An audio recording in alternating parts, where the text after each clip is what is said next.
j'ai vécu la mort de ma mère, mais comme un des plus beaux jours de ma vie. Et ça peut peut-être choquer certaines personnes ici, tu vois.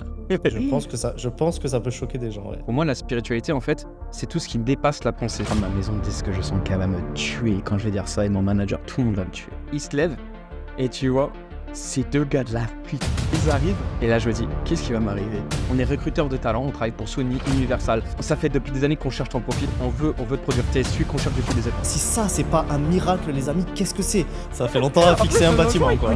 Il coûtait cher sa mère, quoi. Je jure, ça m'a saoulé.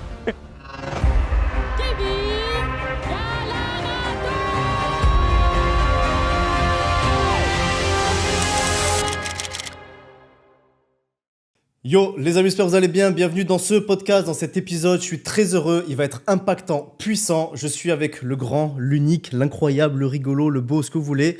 Jack, qui est un artiste qui est en train d'exploser. Coucou, c'est Jack, bienvenue dans mon premier Énergie Instant Live. J'ai des chiffres, on va en parler. Mais avant tout, frérot, comment tu vas? Est-ce que tu vas bien? Coucou Kev, j'espère que t'es à la forme. Coucou à vous, je sais pas trop, je vais regarder cette caméra. Coucou, voilà. Ça va super bien, merci de m'inviter mec, c'est incroyable. Juste pour les auditeurs, les amis, moi je suis à Dubaï dans mon studio. Jack a organisé un studio, il m'a donné de son temps et de son énergie dans son planning extrêmement chargé. Donc on va essayer de faire ça en 1 heure, 1 heure et demie, 2 heures maximum. Je te remercie déjà pour le temps. Est-ce que tu es prêt? Est-ce qu'on y va? Je suis très très chaud, vas-y. Allez, go. Bon, je me permets une petite présentation de Jack. On s'est connus, on se connaît. Il y a eu un parcours qui a fait qu'il a été très chaud dans le business, le YouTube français. Il a créé des très belles choses. Ensuite, on va pas parler et développer ce point pendant très longtemps, mais il y a eu un parcours business. Ensuite, il y a eu un parcours où il s'est, avec des mésaventures, des hauts, des bas, recentré sur lui-même. Et c'est ça qui m'intéresse, parce que c'est le but de ce podcast, c'est le côté l'éveil. Qu'est-ce qui se passe à l'intérieur pour qu'il se passe des choses à l'extérieur? Et c'est ça qu'on va creuser. Il y a eu une forme de remise en question, il y a eu des livres, il y a une forme de spiritualité, d'énergie, d'émotion, de pensée, vous l'appelez comme vous voulez. Et ensuite, il se passe quelque chose, un miracle, la magie, la vie lui sourit. Et aujourd'hui, Jack performe dans la musique. Frérot, je te l'ai dit en off, mais je te le dis, je suis heureux, fier de toi. Je vais pas être fier de toi, je suis ni ton papa ni ta maman, mais je suis fier de toi, de tout ce qu'on a vécu, te voir ici. Et ça me fait plaisir, ça m'inspire et je suis très heureux de t'avoir avec moi ici. Voilà.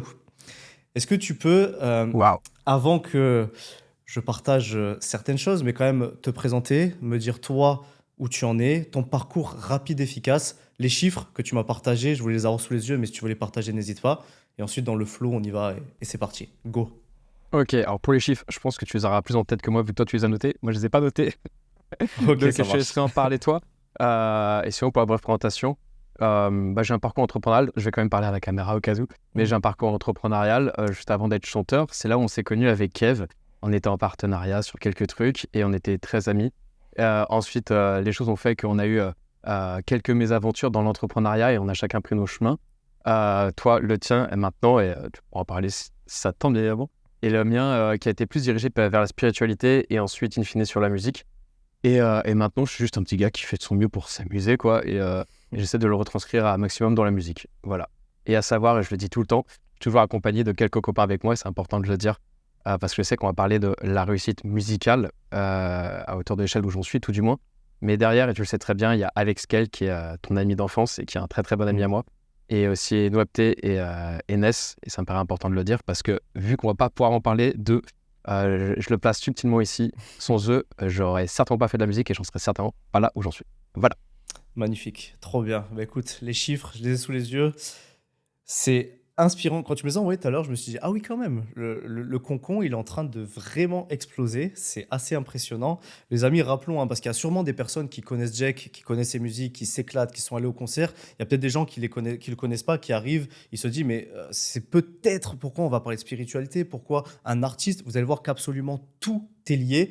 Mais avant, posons le contexte. Jack, les amis, c'est quand même près d'1 million d'abonnés sur les plateformes. C'est énorme, sachant qu'il a démarré, on va le voir, la musique, il y a réellement 1 an et demi, 2 ans. C'est 1 million d'abonnés. Je l'ai sous les yeux, les amis, c'est numéro 1 du TikTok France pendant plusieurs semaines. Numéro 3 TikTok mondial. Imaginez-vous, numéro 3 TikTok mondial. Des millions et des millions et des millions de streams. C'est les amis sur les radios, ils passent sur Énergie, ils passent sur plusieurs radios. C'est plus de 7000 écoute de ses titres, de son titre phare sur les radios. Un mec passe à la radio, c'est une star, c'est Johnny Hallyday, tu vois. Et là, Jake, le frérot, passe à la radio et c'est des concerts, des interventions devant plus de 500 000 personnes cumulées sur les 3 derniers mois, si je dis pas de bêtises. Donc il y a plein d'autres chiffres, mais déjà avec ça, on se rend compte de l'ampleur de ce qui est en train de se passer. Et ce qui est important là-dessus, frérot, et on va partir là-dessus, c'est à quel point la vie est en train de te sourire. Et je suis foncièrement convaincu, et tu l'es aussi, je pense, que lorsque en nous il se passe des choses, qu'on se réaligne, que les planètes sont alignées, la vie nous sourit. Et c'est ce qui est en train de se passer. Encore une fois, je te le dis, je suis fier et heureux et inspiré par tout ce qui se passe. Pour toi. Merci, Kev. C'était adorable, gros. Merci beaucoup. Allez, on attaque. Petite question, c'est parti. Ah, je suis très chaud, vas-y. Ok, avant la musique, explique-moi ta vie, ta life. C'est pas le sujet principal, mais quand même, peut-être des personnes ne le savent pas. N'hésite pas à te lâcher, raconte. Je suis à l'écoute. Et ensuite, on va attaquer d'autres choses. Avant la musique, j'étais le petit gros durant un bon moment jusqu'à mes 18 ans. Donc je pense que, tu sais, vu que j'étais pas très accepté, etc., j'ai beaucoup recherché l'amour et la reconnaissance des autres. Et ça, je l'ai cherché à travers l'entrepreneuriat. Certainement parce que j'admirais les gens qui étaient entrepreneurs et aussi parce que, étant de nature un peu feignante, enfin en tout cas, j'aime pas faire ce qu'on me demande de faire. Je voulais être libre là-dessus. Donc je me suis dirigé vers cette branche, mais avec du coup la névrose qui se nourrissait déjà depuis 18 années, plus ou moins, d'obésité et de non-acceptation des autres. Et du coup, me lançant là-dedans, j'étais à fond dans faut que je sois le meilleur, faut que je prouve aux autres, faut que les autres soient admiratifs de moi. Et donc, j'étais dans l'extravagance, dans l'extrapolation. J'étais dans... de toute façon, tu m'as connu à ce moment-là. Dans le m'as-tu vu, vraiment. Tu vois, j'étais à base de aimez-moi, les gars, ok. et du coup, on a suivi toute une personnalité qui a été construite à partir de ça, sur laquelle je me suis énormément attaché. Parce qu'en fait, je voyais que ça marchait un petit peu. Tu vois, quand je faisais m'as-tu vu, il y avait quand même des gens qui me donnaient de l'attention, même s'il y en avait d'autres qui me détestaient. Je me concentrais sur les gens qui m'aimaient bien. Quand je disais que je faisais de l'argent, les gens étaient aussi admiratifs et les gens s'intéressaient de plus en plus à moi. Du coup, j'essayais de faire de plus en plus d'argent et quitte à extrapoler l'argent que je faisais, etc. Et puis, plus j'extrapolais, plus ça attirait des gens aussi qui certainement aussi extrapolaient, ou en fait, j'en sais rien, peu importe, mais tu vois, qui étaient attirés par l'argent. Et donc, je naviguais dans cette énergie d'un peu d'un faux moi et d'une fausse quête, en tout cas, qui me remplissait pas, mais qui remplissait juste la blessure que j'avais jamais vraiment soignée. Et au fur et à mesure du temps, la plaie s'est ouverte de plus en plus. Et ensuite, je vais dire je me suis fait escroquer, mais pour moi, c'est un peu un abus de langage. C'est plus je me suis dit c'est fait escroquer. Tu vois, la personne qui m'a fait ça m'a rendu certainement l'un des plus grands services de ma vie. Et du coup, je me suis ouvert à me faire escroquer et à tout perdre. Donc, perdre mon statut social, mes finances, mon patrimoine, mes copains, etc. Et à partir de là est mort aussi cette personnalité. Et a commencé un espèce d'éveil de ah, en fait, cette personnalité est morte, mais pourtant, je suis toujours vivant. En fait, j'étais peut-être pas ma personnalité. Et à partir de là a commencé toute l'amorce. Donc, j'essaie de te le faire bref, mais c'est ça qui a été la grosse amorce.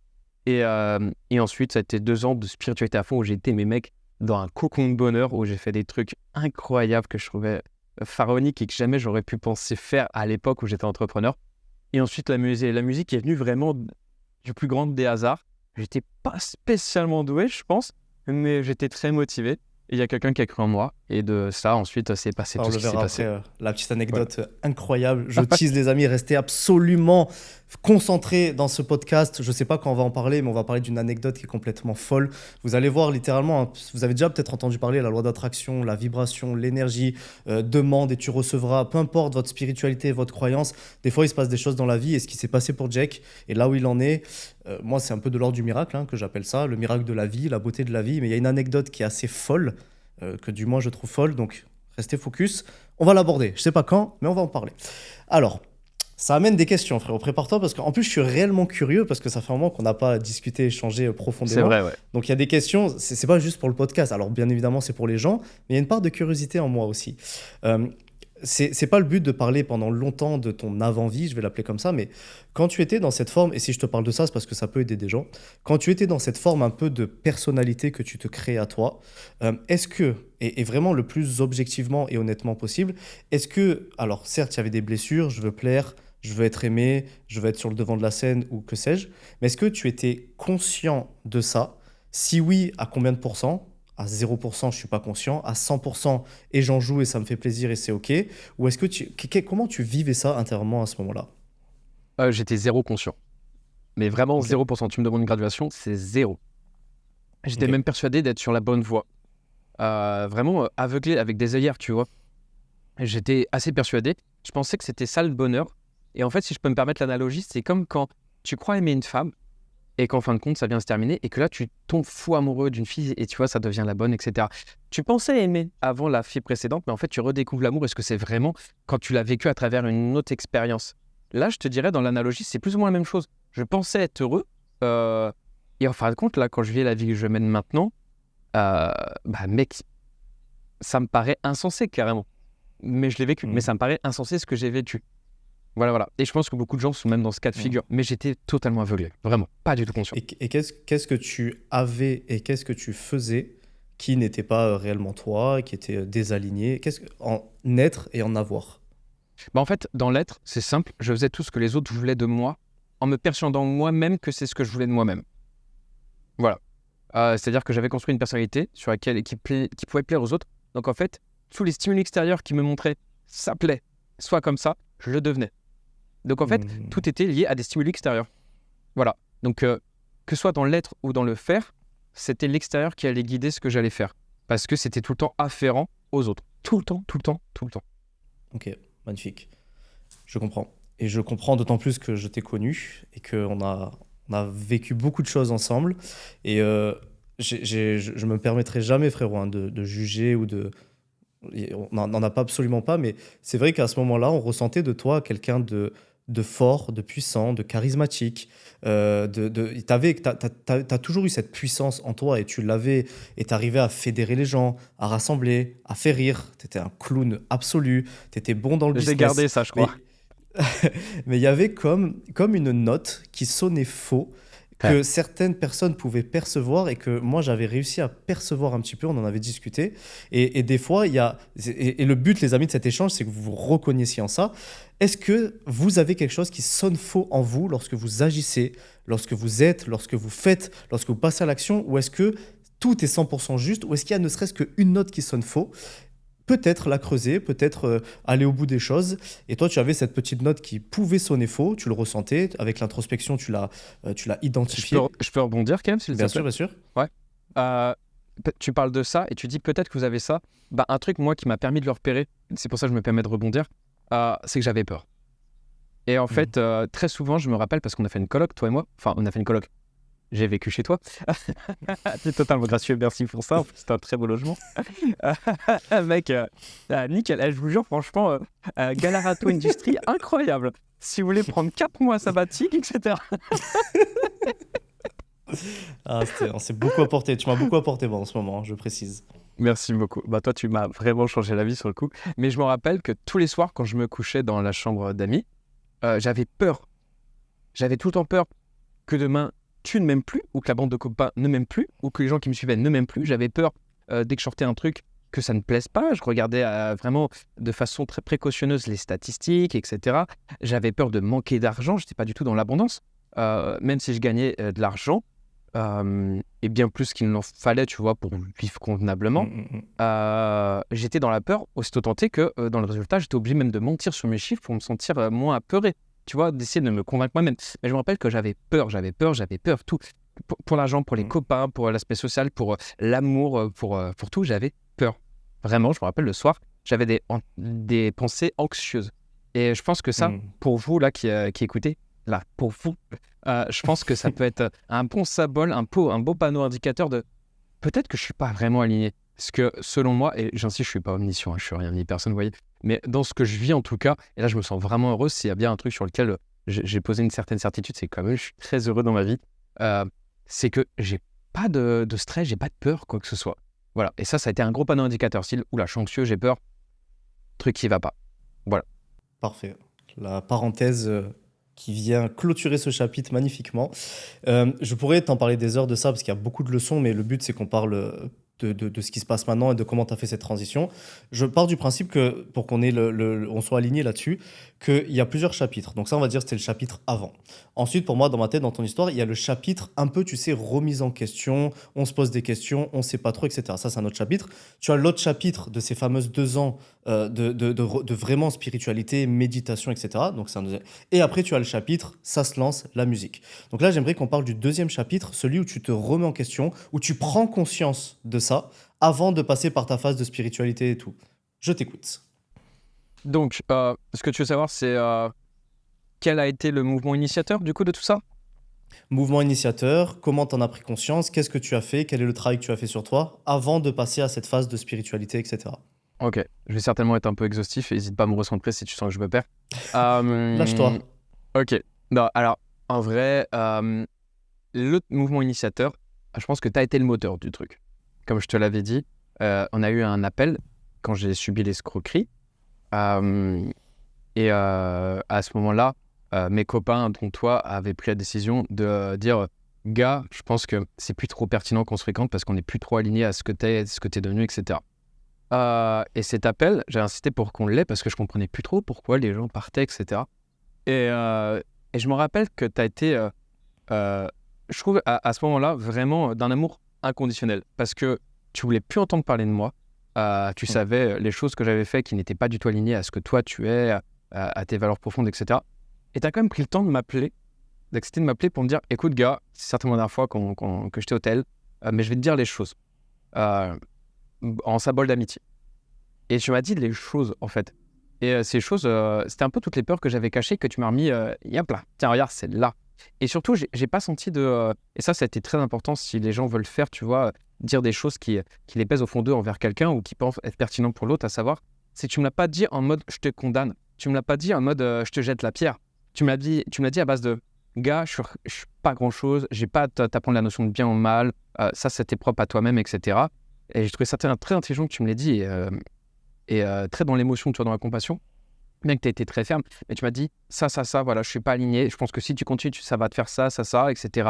Et encore une fois, tu insistais, mais voilà, je te dis ça, c'est pas pour toi que ça va se passer, mais tu as été très cadré et très ferme, mais dans une certaine émotion encore de compassion. Vraiment, j'ai senti une énorme bienveillance. Et suite à cet appel, je me rappelle qu'avec ma concubine de l'époque, je vais la voir, je fais ok, je crois qu'il y a un truc qui va pas. Je crois que là, voilà. Et elle prenait tout le temps ma défense. Je fais ok, mais joue le jeu d'arrêter de prendre ma défense. Et essayons de se mettre à la place des autres parce que là, je pense vraiment qu'il y a un truc qui va pas. Tu vois, au bout d'un moment, on rigole ce qu'on s'aime. Là, il y a trop de choses qui m'arrivent d'un coup pour que je ferme les yeux. C'était vraiment. En fait, il est arrivé tellement de choses. Pour récapituler, pour les gens qui nous écoutent, j'ai subi l'escroquerie, j'ai perdu mes copains, j'ai perdu mon logement, j'ai perdu mes finances, j'ai perdu mon patrimoine, j'ai perdu mon statut social. Et quelques temps après, j'ai perdu ma maman. Et j'ai aussi perdu la concubine avec qui j'étais du coup à ce moment-là, quelques semaines après. Donc tu vois, ça fait un espèce de gros ramassis de bon gars, t'as cherché, bah t'as trouvé quoi. Et donc heureusement, même quand c'est fini avec elle, elle a joué le jeu de rester ma meilleure amie, c'est encore ma meilleure pote maintenant. Et donc on s'est dit les choses de façon très franche. Et j'ai vraiment appelé énormément de gens de mon entourage qui n'ont pas hésité à, tu vois, à aller tailler encore plus dans la pierre. Et c'était super cool parce que j'étais vraiment dans une démarche de, tu sais quoi, maintenant, prends tout ça comme un nouveau-né, comme un bébé. Et en fait, j'ai fait ce que j'appelle la technique du dédoublement. C'est-à-dire qu'il y avait moi et je me dédoublais. Et en fait, tu vois, quand les gens me parlaient, je fais, ouais, tu sais, j'accablais l'autre. Je fais pareil, je fais, ah, c'est vrai qu'il est comme ça. En parlant de jeu, mais dans ma tête, c'était il. Vraiment, je me dissociais de moi. Et vraiment, j'ai pris le retour d'un maximum de gens sans les prendre comme science absolue, mais comme information supplémentaire pour reconstruire des bases saines. Et surtout, j'ai un copain qui s'appelle Mathieu, qui lui m'a beaucoup aidé. C'est un mec que j'avais vu il y a 5-6 ans auparavant dans une crémaillère. Et le mec, il était seul sur un canapé et c'est comme s'il y avait les lumières des anges et de Dieu qui illuminaient le gars. Et je me rappelle lui parler et me dire, ce gars, je crois que c'est le mec le plus heureux que j'ai jamais vu de ma vie, mais je savais même pas te dire quoi. Et j'avais pris ses coordonnées et on se parlait une fois ou deux par an. Et je me suis dit, je sais pas pourquoi un jour, ce gars sera comme mon frère, mais c'est pas le bon moment.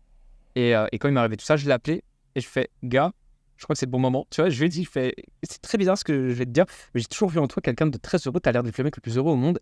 Et je veux qu'on devienne copains. Et il a fait, vas-y, go. Tu vois, il était ok. Mais très, bon, si la vie m'apporte ça, je suis ok. Hmm. Et Ouais. je me suis assuré qu'il ne prenait pas de drogue auparavant. Et une fois que l'information était bonne, et ben, il m'a accompagné dans mon chemin spirituel. Et donc, en fait, pour te faire un gros résumé de tout ça, c'était une grosse écoute des gens, vraiment une conviction certaine que j'ai plus à croire que je connais les choses. Maintenant, ma seule certitude, Hmm. c'est que je ne sais rien. Il n'y a pas de ouais, je me suis remis suffisamment en question, ouais, je sais suffisamment de choses. Non, je sais rien. Stop. Et tout prendre comme un nouveau-né. Et c'est encore ce que je pratique à l'heure actuelle. Je pense que vraiment, on a tellement plus à apprendre à écouter qu'à faire parler. Et d'ailleurs, merci de me faire parler. J'espère que les gens qui écoutent pourront apprendre. Mais tu vois, généralement, c'est plutôt l'inverse. Et je suis juste dans la questionologie. J'aime écouter les gens. Et c'est comme ça que j'apprends. Et je me suis habitué à ça. Donc, beaucoup de questions de mes proches, de mes pas proches. Beaucoup de lectures avec un livre qui a énormément changé ma vie que Mathieu m'a offert qui s'appelle Nouvelle Terre d'Eckhart Tolle. Et surtout, vraiment un accompagnement de tous les jours. Petite pause de 2 secondes dans ce magnifique podcast pour te demander une chose qui m'aide énormément, s'il te plaît, c'est tout simplement de t'abonner. Si tu vois ce contenu, si tu kiffes, un petit geste, c'est rien pour toi, mais pour moi, je te jure, il y a beaucoup d'organisation, il y a de l'argent qui est dépensé, c'est des heures et des heures de travail. Donc si tu peux juste un petit abonnement, ça m'aide énormément. Et si en plus tu mets un petit like et un commentaire, là, tu es la meilleure personne du monde. On y retourne, c'est parti. Incident de tous les jours avec mon pote Mathieu qui lui est vraiment mon ami qui m'a transmis beaucoup de notions spirituelles et qui m'accompagne encore maintenant. Magnifique, magnifique, magnifique. C'est beau, c'est inspirant. Je me souviens de cette petite période, de ce petit appel. Et je suis content qu'aujourd'hui, on en parle tu vois, lors d'un podcast comme ça. L'histoire est belle, hein. On va pas parler de nous, c'est pas le but, les amis, mais l'histoire est belle quand même. Et je suis un peu touché, et ému sympathiquement, mais c'est inspirant en tout cas. Et du coup, maintenant, frérot, on va rentrer dans le vif du sujet. C'était déjà le vif du sujet, mais moi, ce qui m'intéresse, c'est que cette phase-là, ok, donc là, tu remets en question, etc.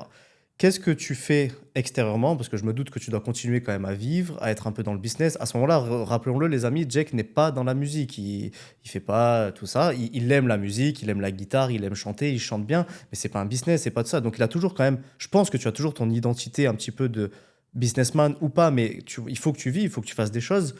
Quelle est cette transition entre donc l'extérieur, je continue à faire du business, des choses, intérieurement, je change, donc il se passe des choses à l'intérieur de toi, et cette phase entre, ok, j'agis, mais intérieurement, il se passe des choses, et je passe dans un processus un peu spirituel. Spirituel, ça veut dire beaucoup de choses, les amis, ça veut tout et rien dire à la fois, mais pour toi, qu'est-ce que ça veut dire?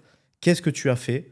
Lâche-toi, n'hésite pas. Je te pose volontairement une question un peu décousue pour que tu puisses te lâcher et que tu n'aies pas de réponse formelle, tu vois. Cette phase-là, donc ce troisième chapitre, spiritualité, qu'est-ce que tu as fait? Du coup, intéressant parce qu'il y a plein de questions en une.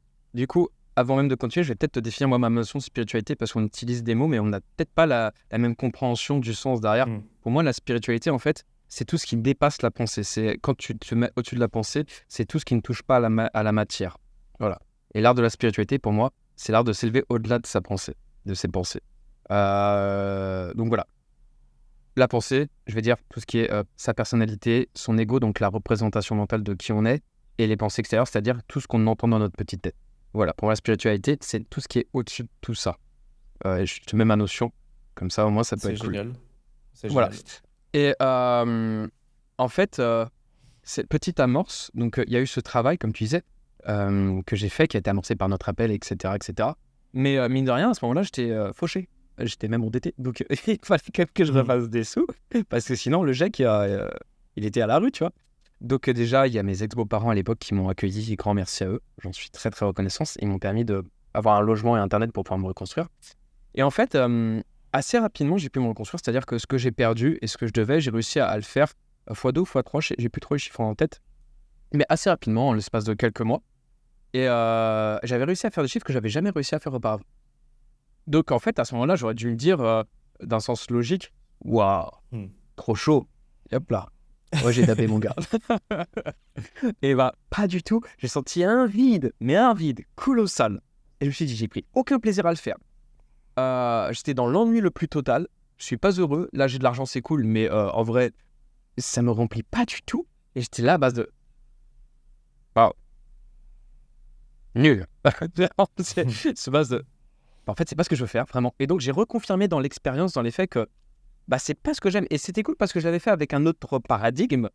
Et du coup, j'ai pu vraiment expérimenter deux expériences différentes avec un résultat similaire.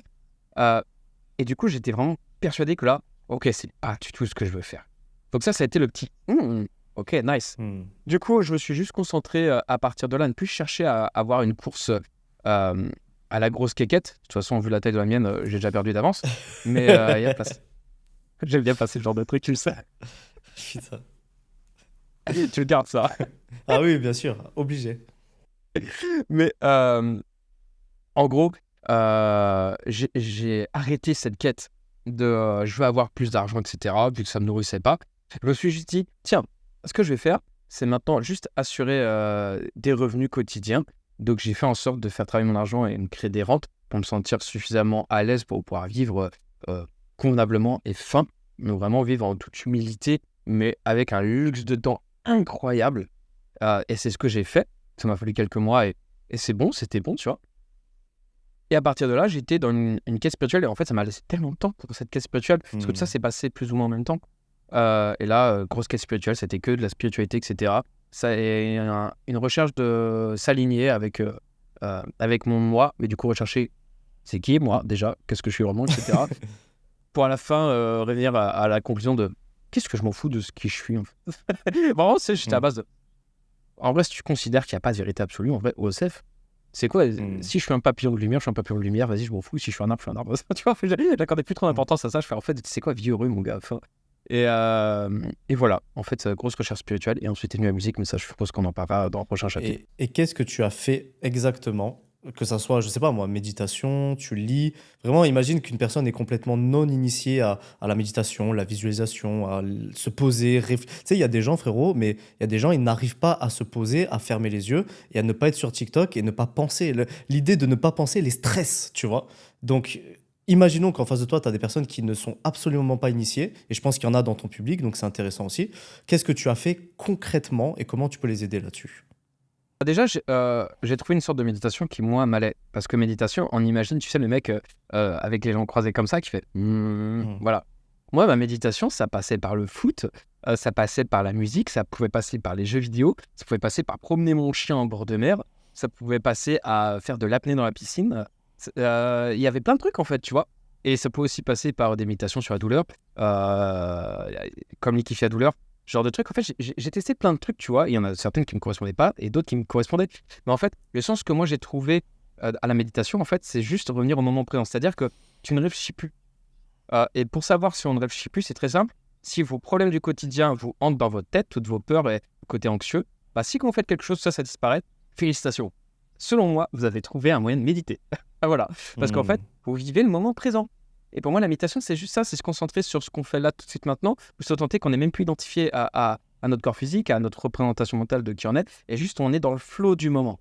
Voilà. Ensuite, c'est ma conception de la méditation. Ça se trouve, si des grands moines m'écoutent, ils vont faire on va le goumer, cet enfoiré. Mais moi, c'est mon truc, et c'est comme ça que je me suis retrouvé. C'est en pratiquant un maximum de trucs qui me ramenaient au moment présent. Voilà. Donc, moi, ça a été un petit peu ma formule. Ça a été ça. Et un autre truc aussi qui m'a beaucoup aidé, c'est que Mathieu, donc mon pote spirituel, m'a vraiment dit tu vois toutes tes blessures? Il me fait oui. Il me fait si je suis un vrai ami, je ne serai jamais là pour y mettre un pansement. Je serai là, moi, pour arracher le pansement et appuyer sur ta blessure pour te voir qu'elle est là. Voilà. Mais ensuite, je serai là pour te dire quels sont les bons moyens pour les soigner. Tout le monde te dit il n'y a que le temps qui soigne les blessures, mais la plupart des gens ne sont pas heureux. Donc, tout le monde qui te dit ça, regarde s'ils sont vraiment heureux dans leur vie. Il me dit moi, si tu veux m'écouter dans les faits, je me sens heureux. Je te dirais, c'est pas le temps qui répare les blessures, ce sont les actions que tu fais pour soigner tes blessures qui va faire que ça prend du temps ou pas. Et il a inversé un petit peu le pattern. Et du coup, il m'a dit, qu'est-ce qui te fait mal, etc. Je fais voir là où j'habitais auparavant parce que c'est le symbole un petit peu de tout ce que j'étais. Il fait très bien. Donc à l'époque, j'étais à Marina Baie des Anges. Encore merci Galarat Industrie. Et j'ai pris un logement foncièrement en face Marina Baie des Anges. Donc c'est sur la Côte d'Azur. Vraiment, qui avait une vue pile poil sur ça. Et tous les jours, je regardais, je méditais comme ça. Je regardais avec de la musique, le logement, et j'étais comme ça. Et je voulais juste accepter tout ça, ne plus sentir aucune rancœur. J'étais là, comme ça, je fais ok. Et tu vois, jusqu'au jour où je me suis senti bien, et le jour où j'étais vraiment aligné face à ça, j'étais vraiment heureux. Et quand je repassais devant, j'étais heureux de fou. J'ai plus aucun démon. Là, je suis, c'est bon, je peux déménager. Ça a mis Voilà. combien de temps? 1 an et demi. C'était Ah, ok, quand même. Ok, ça fait longtemps à En fixer plus, un le logement, bâtiment, quoi. il coûtait cher sa mère, gros. Ah, je te jure, ça m'a saoulé. Putain, pourquoi on habitait à Marina? On était cons. Donc, Mais t'as mis ouais, une non, bonne année et demie avant de te libérer de ça. ouais, ça a été le truc le plus dur. Je pense vraiment que Ok. c'était la dernière blessure où vraiment j'ai mis vraiment du temps. Et c'était pas faute de vraiment toujours passer devant, toujours méditer dessus. Ça a été, pas te mentir, ça a été un exercice assez complexe. Génial. Enfin, génial, non, mais l'enseignement Merci. qu'on en tire est. L'enseignement qu'on C'est en cool tire que t'aimes quand je souffre. Non, quand même pas. Et est-ce que tu as fait des choses, vu des choses qui peuvent aider les gens? Tu parlais tout à l'heure de se mettre en tailleur, c'est pas ça la méditation, mais est-ce que tu as essayé ça de le faire, de fermer les yeux, de rentrer dans des états Ouais. particuliers, de visualisation, de... Voilà. Est-ce que tu as fait des choses quand même précises, un peu plus précises, à partager aux gens? Alors, en premier lieu, je réinsiste, méditation pour moi, c'est vraiment, je vis le moment présent. Si vous faites du foot ou de la danse ou du chant ou de l'art ou même jouer au jeu, etc. Voilà, pour moi, ça peut être une sorte de méditation. C'est on se concentre plus sur qu'un truc et les choses à côté n'existent plus, l'anxiété, la peur, etc. Ce qui me paraît important de dire avant même d'établir la liste de ce que j'ai fait aussi, c'est l'intention prime sur l'acte. Euh, et ça, c'est un truc, c'est un petit peu une philosophie que j'ai dans la vie de tous les jours. C'est quelle est ton intention et c'est ça qui doit surtout te diriger. Si ton intention quand tu joues aux jeux vidéo, c'est te réfugier parce que le monde extérieur pue des fesses, tu vois, je pense pas que l'intention soit vraiment pertinente pour la personne, aussi tenté qu'elle ne veuille pas vraiment expérimenter ça, bien évidemment. Donc en fait, quelle intention à travers ta méditation, enfin ce que tu fais pour vivre le moment présent, c'est surtout ça. Donc voilà. Si tu fais, par exemple, moi ça a été beaucoup le foot et le chant, la guitare aussi surtout.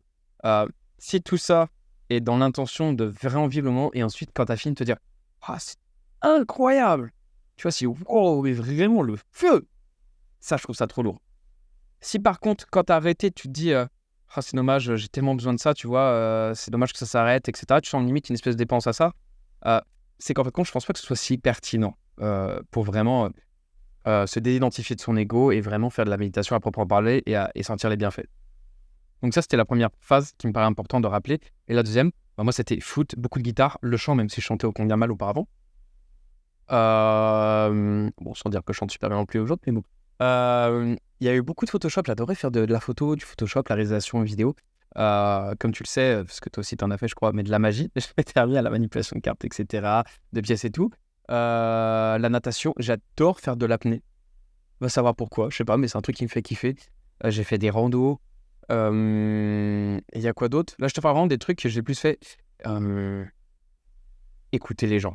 Me mettre dans une pièce, et surtout moi qui adorais me mettre en avant, juste être là, être spectateur de tout ça. Qu'est-ce que je l'ai fait? J'adorais. Et le dernier truc que j'ai limite le plus fait, je pense, c'est promener mon chien en bord de mer. Et contempler. J'étais... c'est beau. Voilà. Et ça, c'est vraiment étaient les trucs qui, moi, m'ont fait le plus de bienfaits.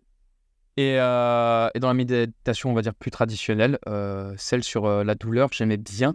Ça peut paraître peut-être masochiste comme ça, mais en fait, je trouvais ça intéressant de liquéfier la douleur parce que tu te désidentifies vraiment de ton corps. Et du coup, ce que je faisais, c'est que je faisais le grand écart, que j'y arrivais pas très bien. Et du coup, n'étant pas extrêmement souple non plus, en fait, ce que je trouvais bien quand tu fais le grand écart, c'est que dès lors que tu as réussi à liquéfier la douleur, tu as juste à essayer de faire encore plus le grand écart et elle revient. Et en fait, je faisais ça, je méditais sur la douleur et savoir la liquéfier, tu vois. Et ça, c'est un truc qui m'a beaucoup inspiré aussi. Voilà. Et la dernière, je dirais sur la musique. Ouais, me concentrer sur chaque élément de la musique et me laisser bercer par ça, aussitôt tenté que même s'il y a toute la musique, eh ben, je suis que guidé par exemple la voix ou la basse ou la batterie, comme si le reste n'existait pas. Mais pourtant, il existe. Ça, c'était assez fabuleux. Et ça m'a permis en plus de bien comprendre pas mal de trucs dans la musique. Donc voilà. Génial. Et selon toi, quels bienfaits ça a eu? Ils sont multiples, mais quels bienfaits? Parce que tu dis un truc qui est vachement intéressant. Ça, on pourra en parler. Rien que ce sujet-là, on pourra en parler 1 heure. C'est le fait d'avoir besoin, par bonne ou mauvaise intention, de sortir de son quotidien, de sortir de ses pensées pour se remettre dans un état où on n'a pas à penser à quelque chose. Et je fais une petite analogie, mais tu sais, je l'ai souvent étudié ça, mais les personnes qui font des sports à sensation, tu sais, quand tu sautes en parachute, quand tu fais du ski à sensation, ça dure quelques secondes, mais c'est des secondes qui sont tellement intenses en termes de moment présent que tu ne peux plus penser à quoi que ce soit. C'est physique. Ton cerveau ne peut plus penser à quelque chose parce qu'il est soit en survie ou autre chose qui fait qu'il coupe l'extérieur, il te met dans l'intérieur, tu as 100% dans le moment présent, et ce qui fait que moi j'ai déjà sauté en parachute, et les gens te le diront, pendant 1 heure ou 2 heures, c'est comme si tu étais limite défoncé. Tu planes, parce que tu as eu un shot d'adrénaline de moment présent. Qu'est-ce que le moment présent? La vie, la vraie, celle où il n'y a pas de pensée parasite, il n'y a pas de contradiction, il n'y a pas de négativité, il y a juste qui tu es, tu vois. Donc ça me fait énormément écho ce que tu me dis, et j'ai l'impression que tu as eu besoin, avec la bonne intention, de te recentrer sur toi pour éviter l'extérieur et te concentrer et te retrouver, si je peux dire ça comme ça. Je l'ai dit avec mes mots, mais avec les tiens, quels ont été les bienfaits dans ta vie, dans ta façon de penser, dans tes émotions, justement un peu le fait de te retrouver avec toi-même en fait. Trois choses. Je vais te les dire sous forme de citation parce qu'elles m'ont vraiment bercé. Ça résume vraiment le paradigme à travers ce que tu viens de me dire, celui en tout cas que j'ai à l'heure actuelle. La première, c'est que je n'ai plus besoin de choses, j'ai envie. Et en fait, c'est une phrase qui m'a beaucoup bercé. Je n'ai besoin de rien, mais j'ai envie de tout. Wow. Ça, Punchline. Tu peux daber là. hop là, redab. C'est kitsch, j'adore. Donc ça, c'est la première chose. Ces exercices-là de spiritualité m'ont permis à apprendre ça. Voilà. Et justement, quand je le faisais, c'est parce que j'en avais besoin, c'est parce que j'en avais envie. Et comprendre cette notion de envie-besoin, ça a été un game changer dans ma vie. Ça, c'était le premier truc. La deuxième, ça a été de comprendre qu'il n'y a pas une seule seconde plus merveilleuse, plus belle et plus parfaite qu'une autre. Elles sont toutes incroyablement parfaites. Et en fait, faire ça t'exerce non pas à le comprendre, mais à le vivre. Comme tu le sais, maman est partie. J'ai vécu la mort de ma mère, mais comme un des plus beaux jours de ma vie. Et ça peut peut-être choquer certaines personnes ici. Tu vois. Je pense que ça peut choquer des gens, ouais. Voilà. Mais je l'aimais pas. C'est leur faute. Je déconne. Je viens d'être traumatisé, ce genre de truc. Je vois Alex qui est juste derrière. Je déconne. C'est horrible. Là, j'adore mettre une pointe d'humour dans ce genre de séquence émotion, mais c'est pour dédramatiser, parce que je sais que c'est un sujet assez lourd. Mais pour revenir au sérieux, ma mère, c'était mon pilier, c'était, tu vois, la personne la plus importante dans ma vie. Et le fait qu'elle meure m'a rendu compte que j'avais pas besoin de pilier, que j'étais mon propre pilier, déjà. M'a rendu compte à quel point je l'aimais vraiment inconditionnellement, et pas sous condition. Et m'a surtout fait rendre compte que c'était OK. Et qu'en fin de compte, j'ai pu vivre tout ça dans le bonheur. Et ça, on pourrait en parler encore une fois des heures, parce qu'il y a tant de choses, je pense, qui peut être utile à travers cette expérience. Mais vraiment, la mort de ma mère, tu vois, vu que j'avais eu cet acheminement, je l'ai juste accompagnée durant à peu près 2 mois et demi. Et durant sa fin de vie, on savait, on était conscients, voilà, les médecins nous disaient, elle va partir, c'était OK. Elle pouvait plus bouger. Moi, je me rappelle prendre sa jambe et jouer avec son mollet, faire comme ça pour l'amuser. Et elle, tu vois, je la voyais juste sourire un petit peu, ça remplissait de joie. Et quand on pleurait, elle et moi, c'était de bonheur. Et même quand elle est morte vraiment dans mes bras, j'ai enlacé et elle est partie. Et tu sais, j'étais à base de waouh, j'aurais pas pu vivre une meilleure mort. Quelle chance, tu vois. De toute façon, j'allais vivre ce truc, donc merci. Et je suis parti, je suis allé voir mon père, je suis allé le prendre dans les bras parce qu'il était là, etc. Je suis juste allé voir les infirmières, leur dire maman est partie. Et j'étais tout sourire. Et j'ai vraiment, et sans esquiver le truc, parce que j'avais vécu l'acceptation totale dans les faits.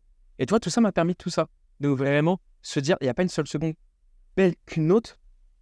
C'est quelque chose qu'on peut facilement mentaliser. Et je vous encourage à pas le mentaliser. C'est un truc qu'il faut vivre dans les faits. Et je vous encourage plutôt à essayer de l'expérimenter. Donc, c'est pas de le conceptualiser mentalement, mais juste de le vivre. Et ça, c'est dans les faits. Voilà, faut même pas essayer de le chercher, c'est juste le garder en tête et se dire « Ah ok », se faire un petit rappel. Et, mais vraiment, j'invite à pas intellectualiser le truc parce que je pense que c'est le truc le moins bienfaiteur pour vous pour pouvoir vraiment le randiner. Et voilà, tu vois, la mort de maman était aussi belle que quand elle m'a bercé de bonheur durant toute mon enfance, toute mon adolescence et toute ma vie d'adulte. C'était incroyable. Et du coup, je terminerai aussi sur cette troisième chose que m'a appris la méditation, c'est que derrière chaque malheur se cache un trésor. Et en fait, cette phrase vient initier justement cette fameuse phrase de « il n'y a pas une seconde plus belle qu'une autre » parce que si tu considères un souvenir passé comme mauvais, c'est peut-être qu'en fin de compte, tu n'as pas encore réussi dans ton champ de vision à voir quel était le truc merveilleux que t'a offert la vie à ce moment-là. Voilà, donc ces 3 phrases, je te les répète comme ça fait un résumé. Il n'y a pas une seule seconde plus belle qu'une autre. Derrière chaque malheur se cache un trésor et je n'ai besoin de rien, mais envie de tout. Voilà les les 3 réponses à ta question. C'est puissant. Je ne sais pas si vous vous rendez compte, les amis, de la valeur qui est partagée là, qui est une valeur d'expérience, qui est une valeur de vie. On parle de sujets qui sont quand même assez percutants. Jake a cette facilité à mettre des mots sur des choses qui sont compliquées, à les rendre simples. Et c'est peut-être pas le moment, mais quand même une petite pensée à ta maman, frérot, parce que je l'ai connue, j'ai eu la chance de la connaître, elle est partie. Et une pensée pour elle, où qu'elle soit. On l'aime et on la regarde et j'espère que les anges prennent bien soin d'elle et qu'elle te regarde et qu'elle dab en même temps. Mais J'espère que maman dab. ouais, une grande pensée pour ta maman qui avait l'air d'être une femme incroyable. Donc j'espère qu'elle est fière de toi en tout cas.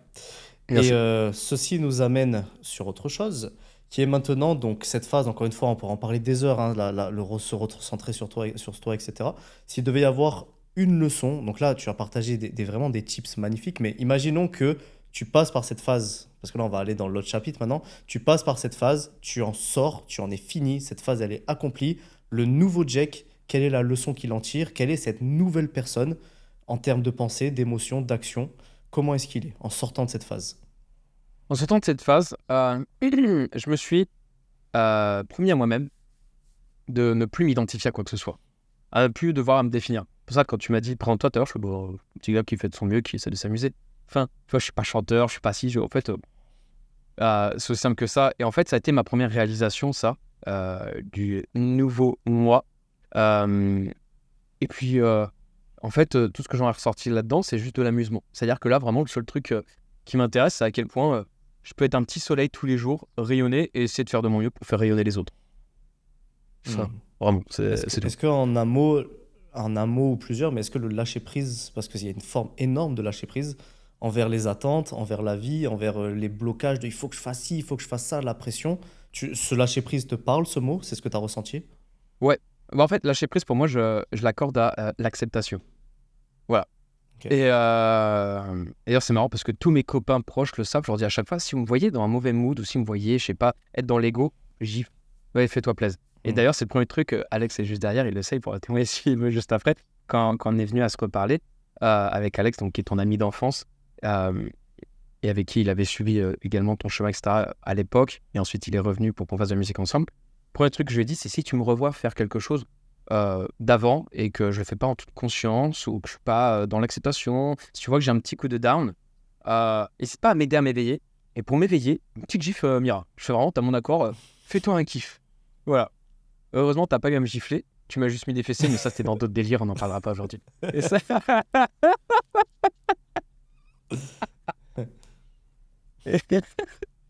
Si tu veux faire un petit coucou, n'hésite pas, ça avec plaisir. Que les gens ils identifient bien ta tête, mec. Ils vont faire ah, c'est le gars qui sort de la piscine. Bref. Et, et du coup, c'était un petit peu tout ça qui me guidait. Il est intéressant que tu me parles de lâcher prise. Oh, ma maison de disque, je sens qu'elle va me tuer quand je vais dire ça et mon manager, tout le monde va me tuer. Parce que j'ai du mal à me dire que maintenant je deviens personnage public, forcé de le constater avec ce qui m'arrive. Et du coup, je me permets des largesses d'expression. Mais on joue le jeu de la transparence et puis parce que tellement bien que je me permets de te le dire. Mais au pire, tu le comprends. Mais mec, le lâcher prise m'a permis de vivre des nouvelles choses dans et même dans la partie intime, c'est-à-dire que j'ai redécouvert vraiment ma vie intime. Mais vraiment. Mm. Parce que pareil, quand je faisais, j'étais plus dans la peur.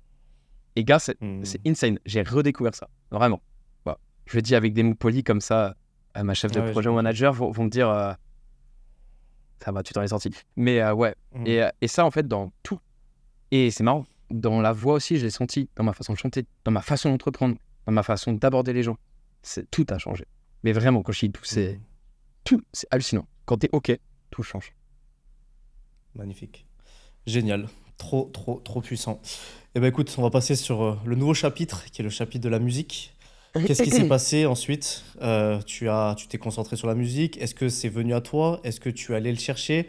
On a parlé d'une anecdote tout à l'heure, c'est peut-être le moment de la partager. Voilà. Sorti de spiritualité, sorti de tout ça, un nouveau Jack, fort, puissant et en lâcher prise. Qu'est-ce qui se passe par la suite? Bah, à ce moment-là, comme je l'ai dit, moi j'ai mes rentes qui me suffisent pour vivre. Je suis dans mon chemin spirituel, je cherche juste à m'amuser. Du coup, j'entame en fait un mini tour de France, en quête juste de découvrir des gens. Et dans ce Tour de France, bah, la première nuit, calme, c'est là. J'entame vraiment le truc, tu vois. La première nuit, je vais dans un hôtel. J'avais rendez-vous avec un copain, rendez-vous en fin de compte qui a été annulé, donc moi j'y étais quand même. J'avais pris ma guitare parce que j'étais pas bon chanteur, mais je pense que je suis bon guitariste. Et en plus, je prends beaucoup de plaisir. Au cas où si je suis pas bon, en tout cas, je prends plaisir.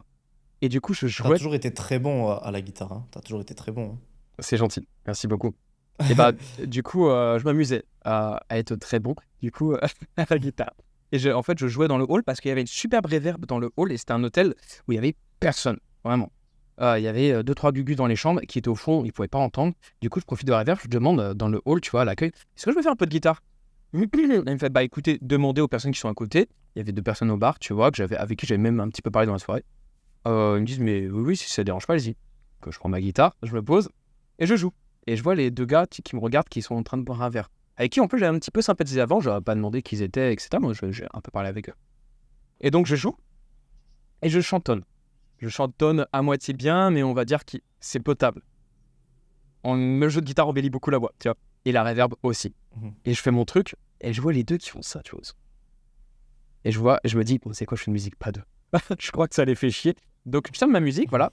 Ils se lèvent et tu vois, ces 2 gars de la frite, tu vois, dont un qui est balafré et tout, ils s'approchent, tu vois, ils ont ma carrure et tout, mais avec 2 têtes de plus, je fais une tête comme eux. Je suis pas si petit quand même. Et tu vois, ils arrivent, et là je me dis, qu'est-ce qui va m'arriver? Et ils font, t'es pas mal, fais une autre musique. Wow. Moi, tu me connais, bonhomme, je fais, ouais, te fous, bien sûr. Et donc, j'entame une autre musique qui a été une musique qui a changé ma vie, qui s'appelle La Même de Gims et Vianney. Et parce que ça mélangeait bien leur style un peu street, tu vois, avec moi, mon côté très varié. Donc je me dis, allez, vas-y, je vais essayer de leur plaire. Et je leur fais. Donc pour rappel, pour ceux qui connaissent, c'est si je vous gêne, c'est la même. Enfin, si avec ça, tout le monde connaît. C'est des notes voilà, que tout le monde connaît. Et je fais ça, et ils s'enjaillent, etc. Mais à fond. Et ce qui est top, si tu veux, j'essaierai de te retrouver les vidéos. Je crois que je les ai encore. J'essaierai de te les envoyer. Ça peut peut-être nourrir tout ça. Voilà, et tu les vois, ils s'enjaillent de fou. Oh, il y a même un autre gars qui vient nous rejoindre. Et à la fin, ils me disent, écoute gars, on est recruteur de talent, on travaille pour Sony, Universal, Playtoo, et là ils me sortent tout, tu vois. Wow. Et ils font, ça fait depuis des années qu'on cherche ton profil, on veut te produire, t'es celui qu'on cherche depuis des années. Moi on me dit ça, ayant été très beau parleur auparavant, je me dis, je fais les gars, j'ai été comme ça, pas moi. Tu vois, donc je leur dis, merci mais non merci. Et ils insistent. Ils font non, mais gars, vraiment, tu vois. Je fais non, vraiment, ça m'intéresse pas, navré. Et du coup, ils font bon, écoute, t'habites ici? Je fais non, j'habite à Nice. Et ils font bah écoute, quand est-ce que tu en pars? Je fais demain matin. Ils font annule ton avion, s'il te plaît. Demain, on t'emmène voir tout le monde.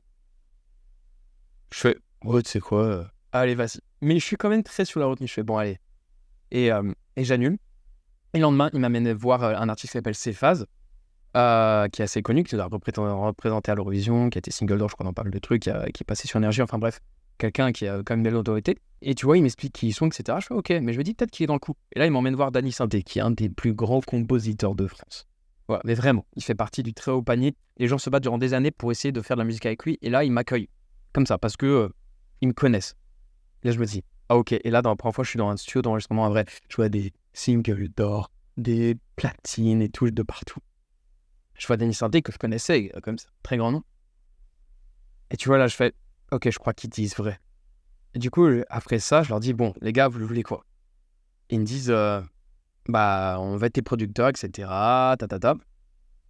Ils m'expliquent un peu comment ça marche. Et je leur dis, écoutez, c'est simple, je vous donnerai 0 thune. C'est simple. Voilà.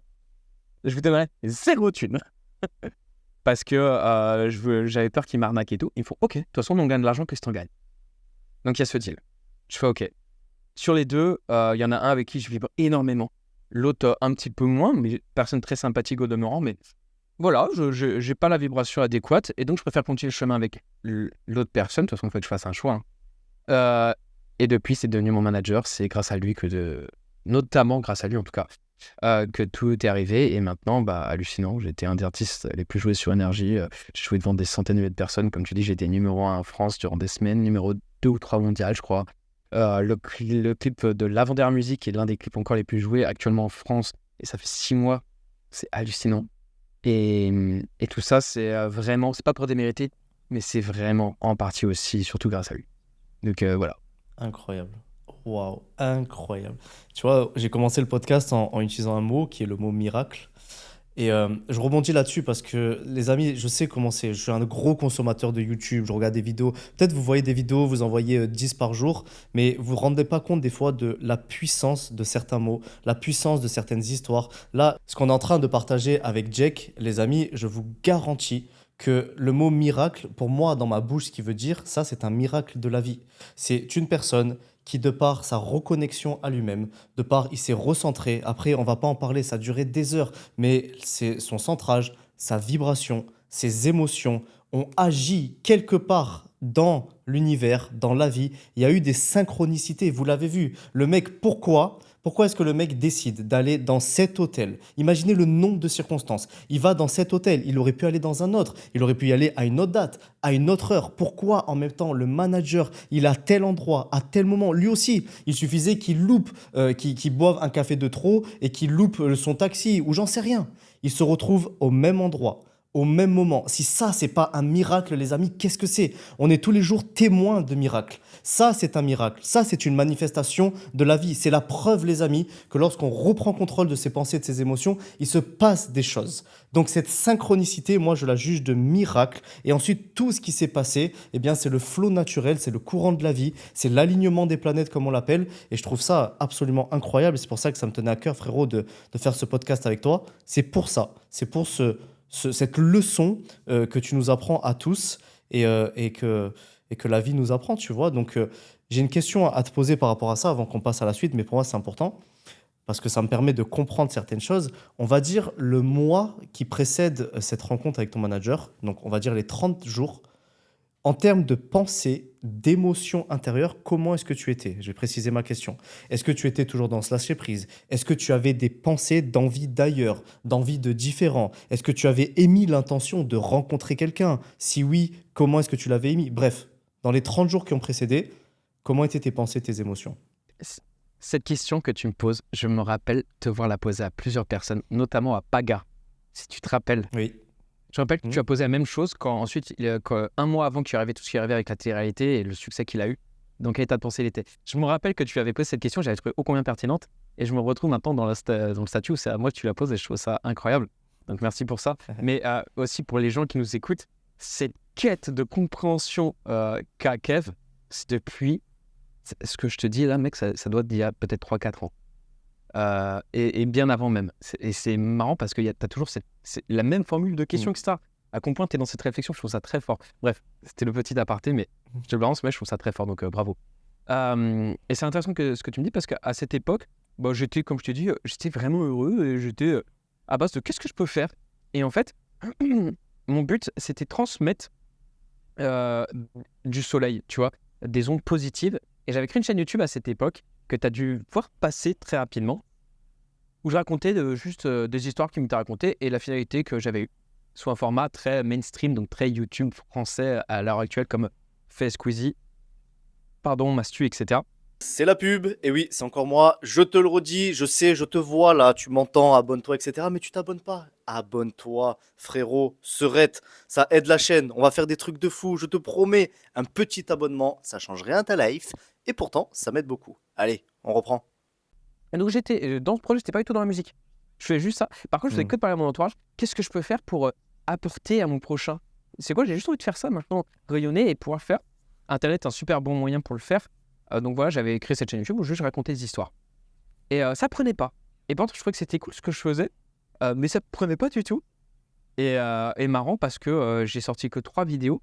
Et du coup, c'était une par semaine. Et du coup, 3 semaines après, il m'arrive ça. Et là, la musique, je me suis lancé. Ça n'a pas marché instantanément, mais au bout de 3 mois, ça a pris et vraiment beaucoup pris. C'était tant que j'ai eu la plus grosse croissance, en tout cas à l'époque, dans TikTok et Insta. Ça a pris vraiment extrêmement vite. J'ai pris des centaines de milliers de personnes en l'espace de quelques semaines. Ça a été vraiment assez ouf. Et donc, ça a pris. Et ce qui est assez fou, c'est que avec ensuite le son des fêtes, j'étais tellement aligné à ça. J'avais tellement trouvé mon truc, justement, qu'on avait même battu le record de viralité avec des fêtes au niveau de republication, qui était, je crois que c'était Beyoncé qui avait eu ce record. Nous, avec un petit budget marketing tout minuscule, on avait réussi à l'avoir. Et là aussi, parce qu'on avait un état de pensée différent. Donc, pour bien me recentrer, il y a 2 choses. comme tu dis, juste avant qu'il y a cet élément de musique qui vienne, j'étais dans l'état de pensée de il faut que je trouve un moyen où je suis grave aligné et je peux transmettre des trucs que je trouve trop cool. Je pensais que c'était YouTube et la vie m'a amené sur la musique. Voilà, mais j'étais vraiment dans cet acheminement de il faut que je trouve ce truc, tu vois, j'ai trop envie. Enfin, c'était pas il faut, c'était pas une. Absolument, c'était juste j'en ai l'envie. Tu vois, j'ai pas le besoin, encore une fois, j'étais dans l'envie, mais une envie folle, quoi. J'étais dans un enthousiasme. Ce mot, je pense, il est important. J'étais dans l'enthousiasme de trouver le truc, tu vois, pas dans le besoin. Et ensuite, un autre truc, du coup, qui vient aussi avec cette question, parce que c'est le son de défaite qui a tout fait péter dans ma carrière, qui a été la grosse amorce. Mec, je me rappelle vraiment. D'ailleurs, si Alex, tu veux en dire un mot, parce que tu as fait partie de ça et tu as dû me voir aussi dans ce moment-là. Mais Alex et moi, j'incorpore Alex parce qu'il a fait la musique avec moi, et ton petit frère Noapté aussi qui a fait la musique avec moi. On était, que je te dis, persuadés. C'était persuadés que c'était le son qui allait tout péter. Mais vraiment, c'était, on était, mais. On était sûr. Mais sûr. Et c'est vrai parce que j'étais tellement sûr que j'ai entrepris des actions que je n'avais jamais faites auparavant. Je suis allé acheter une chorale, j'ai chanté dans la rue avec la chorale. J'ai fait une veille marketing comme jamais j'avais fait sur tous les réseaux pour savoir quel contenu peut buzzer. J'ai fait tous ces contenus, bam. D'un coup d'un seul, il y a une maison de disques qui est venue, qui s'est intéressée à moi. Il y a eu The Voice, etc. Tout, mec, on était sûr. Et dernier petit truc, parce qu'on en a parlé il n'y a même pas une semaine, Alex. Des fêtes, gars. Donc, je m'étais pris un logement toujours à Marina avec une belle terrasse. Et c'était important pour moi d'avoir la terrasse en hauteur parce que, en fait, ça me permettait vraiment dans les fêtes de me mettre comme si j'étais sur une estrade, tu vois, de concert. Et je me rappelle le jour où Des Fêtes est sorti, c'était un jeudi soir où, moi, je crois que c'était un jeudi soir. J'y vais. Dès que Des Fêtes est sorti, je mets mes écouteurs dans mes oreilles. Je me rappelle, j'étais en caleçon, gars. Rien de fou. Je suis sur ma terrasse. Et là, je m'imagine avoir un micro. Je mets la musique et je chante Des Fêtes. Et je le chante et vraiment, je m'imagine, je regarde au loin, qu'il y a des gens, qu'il y a des milliers, des dizaines de milliers de personnes. Et j'ai mon micro comme ça. Et c'est pas, j'imagine le truc, c'est je mets la musique, je le chante à minuit, gars. T'entends un seul bouffon qui chante sur sa terrasse. Heureusement qu'à Marina, il n'y a personne le soir, tu vois. Et je chante sur ma terrasse haut et fort. J'ai plus le cœur à la fête, etc. Et je le chante. Et quand je le chante, je le vis. Je fais style, il y a des gens, etc. J'imagine déjà ma choré, je fais tac, tu vois. Et je me rappelle, et c'est encore la choré que j'ai maintenant, on en rigole avec Alex, on regarde mes lives. Et quand je suis seul ce soir, canapé, chips, peignoir, avec un docu sur la nature, histoire d'oublier ce monde de fils de brut. Et je faisais déjà tous les trucs, les mimiques, si je me relève, etc. J'ai plus le cœur là. Et ensuite, je fais ça, etc. Et je tends le micro, ta.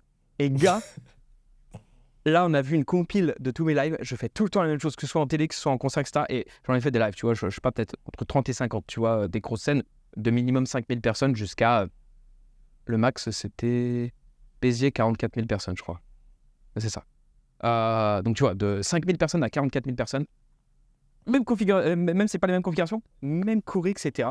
Et c'est ouf parce que je me rappelle tout sentir, etc. Et là, j'ai fait voir Alex la compile avec le son où, mec, je tends le micro et t'entends plus de 20 000 personnes ce jour-là qui chantent J'ai plus le cœur à la fête et qui fait aïe aïe aïe. Et mec, ça nous fait mal aux oreilles. Et je me rappelle, on était dans sa chambre, on l'imaginait déjà quand on faisait le son. On était comme des fous. Je me rappelle sa mère, parce qu'on entrait chez ses parents, sa mère qui me disait Jack, putain, arrête de sauter, ça fait du bruit pour les voisins, etc. Tu vois, à minuit, on sautait comme des fous, on s'ambiançait, le son n'était pas encore sorti. Et le jour où j'étais sorti, je me rappelle faire tout ça, etc. Et je l'ai vraiment vécu. Et là, on s'était regardé il y a une semaine et on était à deux doigts de pleurer. On était. Putain, mais c'est pas on l'a visualisé, c'est on l'a vécu. Juste, il n'y avait pas les gens qui nous applaudissaient, mais on l'a déjà vécu. Voilà. C'est exceptionnel, frérot. Franchement, c'est magnifique, d'autant plus que ça me touche parce que vous êtes des amis et il y a mon meilleur ami derrière la caméra qui te filme. Et tout à l'heure, tu m'as envoyé cette vidéo et bon, je t'ai dit, j'ai pleuré comme une merguez parce que c'est touchant, votre histoire, tu vois. Mais je me permets l'analyse de quelques secondes parce que c'est important pour moi que les gens qui nous écoutent comprennent et apprennent des choses. Tu vois, c'est vraiment le but c'est pour ça que je veux faire. Ça me passionne, ça me parle. Je veux transmettre et je veux que les gens comprennent. Donc, je me permets de prendre ce que tu dis et de le reformuler un peu. Tu vois. Mais les amis, vous devez comprendre quelque chose, c'est que de mon regard, moi, ce que je vois, donc c'est un gars, je vous l'ai dit, qui s'est réaligné, etc. Et la vie lui sourit. Donc, il y a ce miracle, il y a cette circonstance, et ensuite, il y a les choses qui arrivent. Il ne faut pas enlever le travail, les talents et les compétences de Jake, qui est un orateur hors pair, qui est un mec qui a du culot comme jamais, il enfonce les portes, il y va, qui a un talent pour fédérer et créer une communauté qui est exceptionnelle, qui est à l'aise sur les réseaux. Donc, il y a des talents qui, dans la matière, dans les compétences, il est excellent. C'est du travail, il chante bien, il s'est tué à la tâche pour apprendre encore à mieux chanter. Donc, le mec bosse, le mec travaille, le mec est talentueux, on peut absolument pas lui enlever. Donc, il y a ce côté de la matière et il y a cet autre côté qui est ce côté un peu plus énergétique, un peu plus non factuel, un peu plus de la non-matière, qui fait que la vie vous met sur votre chemin des choses. Et c'est ce mariage entre la matière et l'esprit, l'énergie, vous l'appelez comme vous voulez, qui crée des choses. Et pour moi, Jake, tu es la matérialisation vivante de ce mariage. Et il y a certaines choses que tu me dis qui sont hyper intéressantes, mais je rebondis sur une chose avant de passer à la suite. Je me permets, je suis désolé, mais pour moi, c'est important. C'est que tu me parles d'une chose, j'entends moi, ce que j'entends le jeu, j'entends le lâcher-prise, j'entends l'amusement, j'entends l'envie et non pas le besoin, et c'est des choses qui me font écho comme jamais. Souvent, on veut manifester des choses dans notre vie. On veut, par exemple, gagner de l'argent. On en a besoin. C'est obligatoire. Donc, on en a besoin. Mais qu'est-ce qu'il y a à l'intérieur dans notre subconscient? Il y a le manque d'argent, il y a la frustration, il y a la négativité. Vous vibrez H24 le manque d'argent. Là, Jack n'a pas vibré H24 le manque de réussite et la non-réussite et tout. Non, il a vibré l'amusement, le jeu, la détente, le lâcher-prise. Et la vie répond à ça. Il s'est amusé, il s'est visualisé, il a vécu, il n'a pas mis d'attente négative, il n'a pas mis de pression surdimensionnée. Et la vie a répondu à ça. Et vous avez devant vous, les amis, j'insiste, une personne qui a matérialisé des choses complètement hallucinantes. Donc encore une fois, Jack, j'essaie de faire très court, mais merci pour cette leçon. Tu m'apprends beaucoup à moi, c'est pour ça que je voulais faire cet épisode. Et tu apprends beaucoup, je pense, aux gens. Et tu es une leçon pour beaucoup de personnes. Voilà, je me permets, mais c'est important. C'est chaud, merci mec, c'est très très gentil, merci beaucoup. Ok, bon. Ensuite, parce qu'il y a quand même des choses qui m'intéressent encore, je pourrais te parler des heures, mais j'essaie de recentrer, mais il y a quand même des choses qui m'intéressent. Aujourd'hui, avec ce que tu vis, comment tu es, comment tu te sens, quelles sont tes ambitions, comment tu vois la suite? Est-ce que, ça c'est une question, c'est deux questions en une, mais je te la pose, je sais que tu as cette faculté à répondre à plusieurs choses. Est-ce que avant tu n'avais rien, donc tu ne peux pas avoir peur de perdre quelque chose que tu n'as pas? Aujourd'hui, tu as tout ou tu es en train d'avoir beaucoup de choses. Est-ce que des peurs commencent à naître? Si oui, comment tu fais? Bref, dans quel état d'esprit tu es aujourd'hui? Comme tu dis, il y a plusieurs questions en une. Déjà, très heureux. Comme tu dis, très aligné. Mais aligné, ce mot, je suis pas très fan parce qu'on peut facilement le comprendre de « Ah, il y a une ligne droite que je dois emprunter et si je suis un petit peu à côté, ça marche pas. » En fait, même des fois, tu vois, j'ai ma vision, en fait, je suis à côté et en fait, vu que je suis OK, ça devient ma nouvelle vision. Enfin, tu vois, donc c'est pas vraiment que je suis aligné, c'est juste vraiment, je suis heureux et peu importe ce qui m'arrive. Voilà. Je profite de chaque instant. Il n'y a pas de peur ou sinon je me mens très très bien à moi-même, ce qui est possible, tu vois. J'ai un gros passé de mythomane, donc on va savoir. Tu vois. Mais, peut-être que tu vois, il est encore plus fort qu'auparavant, le gars, et en fait, il se prograve à lui-même. Mais je me sens pas me mentir à moi-même, parce que dans les faits, il y a tellement de choses qui se manifestent, je trouve ça incroyable. Puis, gars, vraiment, pas de peur, même si là, la musique s'arrête. En fait, déjà, c'est pas une variable que j'arrive à avoir dans mon esprit. Mais si jamais ça vient, tant pis. En fait, on recommence. Tu vois, c'est pas grave. Moi, je souhaite que ça, que revivre l'enthousiasme que j'ai eu. Et que je son défaite, tu vois, voir ok, il n'y a rien, et ça va, je suis sûr que ça va devenir quelque chose. Mais c'est vrai que la variable de ça peut pas marcher, j'ai conscience qu'elle peut exister, mais elle n'est pas du tout dans mon champ de vision, dans le sens où en fait je me dis, dans mon état d'esprit, là, ça me paraît impossible. Vraiment, tu vois, c'est comme quelqu'un, je sais pas, qui est millionnaire, milliardaire, etc., et qui d'un coup d'un seul se fait tout prendre. Même quand il va se faire tout prendre, il est persuadé qu'il va refaire de la thune, tu vois, il s'en fout. En fait, c'est même si j'ai un titre qui marche pas. Moi, je suis persuadé que je prendrais plaisir à continuer à faire de la musique. Je finis pas de péter. Et je pète pas, pas grave. Moi, je ferai de mon mieux pour kiffer. C'est ça le plus important. Et si mon kiff, c'est de faire marcher les sons, je ferai de mon mieux pour kiffer à faire péter une musique. Et c'est là, en fait, l'important, parce que tu vois, quand tu dis à quelqu'un... la notion d'argent revient souvent parce que c'est un truc sur la plupart des gens n'ont pas eu d'éducation financière et donc on part tous d'assez bas en fin de compte, une grosse majorité. Et tu vois, c'est très dur de comprendre je dois pas être dans le besoin, je dois être dans l'envie. Et donc commencer à initier des actions de je dois être dans l'envie, donc il faut que j'arrive à offrir des choses aux gens, il faut que je me sente déjà dans l'abondance, etc. Il va te dire, il faut que, tu le fais sous le coup de l'obligation. Donc, c'est pas vraiment l'envie, tu vois, c'est le besoin, tu vois. C'est quelque chose d'assez sous-jacent et assez profond, et c'est très dur à l'identifier. En fait, le fait juste de faire les choses avec beaucoup de bonheur et de plaisir et pas de contraintes, j'ai l'impression que c'est plus ça qui va amener en fait au paradigme qu'il faut pour avoir les actions qu'il faut pour avoir ensuite les résultats qu'il faut. Mais je pense que tout part vraiment de l'amusement, du plaisir. Et je sais plus qui dit ça, si c'est Eckhart Tolle qui dit ça ou si c'est un autre. Mais peu importe, de toute façon, le précepte, je le trouve très sympa. C'est se dire, dans la vie, on agit soit par peur, soit par amour. Et ensuite, c'est des choses qui sont afférentes à ça. Enfin, tu vois. Donc, réfléchis, ce que tu le fais vraiment par amour ou vraiment par peur. Et j'ai l'impression que quand tu le fais par le choix de l'amour, en fait, c'est toujours OK. Parce que même si tu n'as pas les résultats escomptés, en fait, tu le fais avec de l'amour. Et donc, tu es quand même heureux. Et en fin de compte, la plus grosse richesse, on pourra dire ce qu'on veut, je pense que ça reste le fait d'être heureux. Génial. Tu deviens chaud en dev perso et tiens, bientôt, il faudra faire des conférences. Hein. Encore une fois, je pense que c'est la synergie de nous deux, tu vois. Et je dis des choses que tu aurais dû peut-être dire, mais parce que, tu vois, c'est la synergie. En fin de compte, c'est des trucs que toi, tu as capté et que moi, je dis, enfin... Qu'est-ce que tu dirais à ça, je rebondis sur un truc. Je sais que dans ton public, et de plus en plus, alors je connais pas ton public exact, mais je me doute qu'il y a tout type, tout âge, mais je me doute qu'il y a quand même une majorité, ou je sais pas, peut-être j'en sais rien, mais de personnes qui démarrent un peu dans la vie, tu vois, qui sont plutôt jeunes ou qui démarrent leur vie active, j'imagine. J'imagine que tu as aussi beaucoup de personnes qui ont la trentaine, 35, 40, mais voilà. Si tu devais te permettre pendant l'espace là, de quelques minutes de prendre une casquette d'enseignant, de coach, imagine si tu prends cette casquette, qu'est-ce que tu aimerais dire à ton public pour justement les aider à trouver leur voie, à être heureux, à faire ce qui leur plaît. Lâche-toi, c'est une question vague mais c'est volontaire. Prends la casquette de coach dev perso pendant l'espace de quelques minutes. En fait, il faut savoir que les gens qui me suivent, la majorité d'âge, c'est 25-40 ans. Tu vois, c'est vraiment ça, Ok, d'accord. la tranche.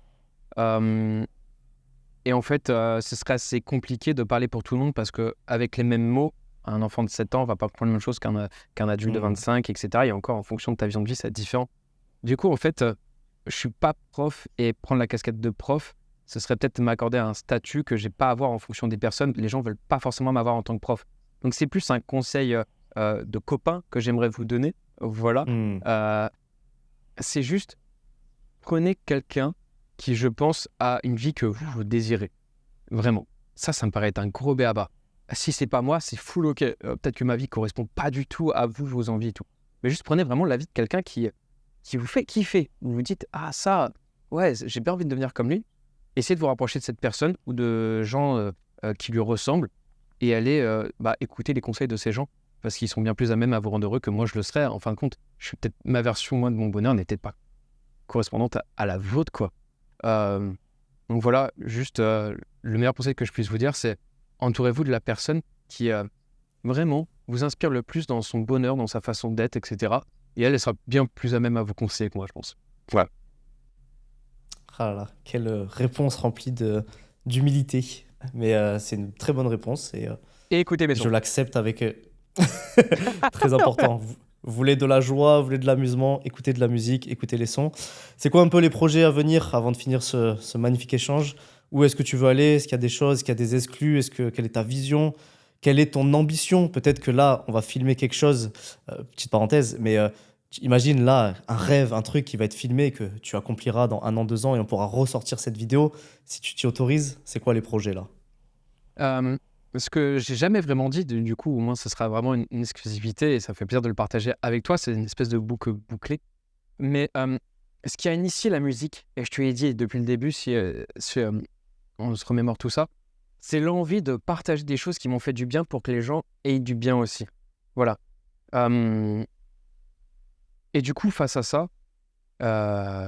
j'aimerais vraiment juste, et c'est mon envie vraiment, mais véritable, juste me dire ce que je peux partager à travers mes musiques, parce qu'encore une fois, je dis bien mes musiques, mais je suis qu'une devanture.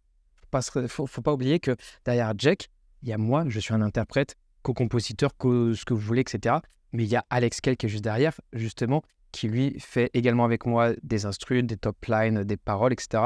Il y a Noapté, son petit frère, qui est aussi un très bon ami, qui lui aussi fait à mort les instrus.